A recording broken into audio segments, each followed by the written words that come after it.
Така хора, ние използваме много малко телефона, бързо минава времето при мен. Но и много странни неща се случиха. Нямаше никой, абсолютно никой навън. И от някъде от трети блок се чу кашляне, така. Някакси е така. Ето ме моите рисунки, това не ми. Страшно е довършил. Също така. Мама не ми дава право да изкачвам лицето. Защото ми вика, че съм малка. Аз не съм малка. Така. И вика колко неизмамници има. И не ми дава да го качвам. Но това през цялото време, каквото се ставало, това е вярно. В смисъл, не сме снимали, ни е било много стрес. В смисъл, моето лице беше, как да го кажа, много ценно от теб те е страх и... Режи сърца, не знам как. Така. Ще прави големи квадрати. Миши, видях сянки. 2 сянки.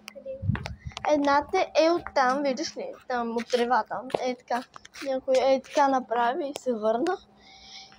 И оттам от синята кола. Пак така, няма се показа лицето и от черната кола. Така. 3, значи не 2.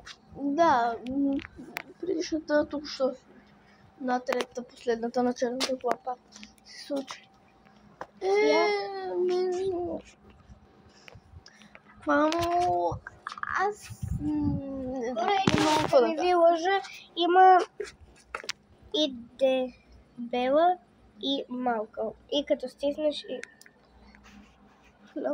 капи да. Да ми ще затваря го, малко капиш. Ще го изхъбиш. Така ще направя да се изтха ръка. Аз ви казах, много не ми дам да си качвам лицето.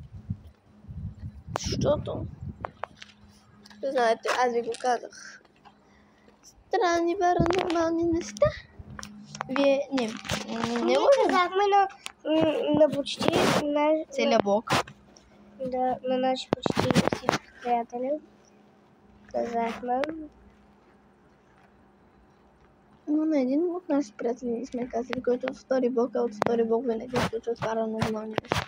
Да, и там, нали знаете, че като мирише на сяра, значи, че има духове.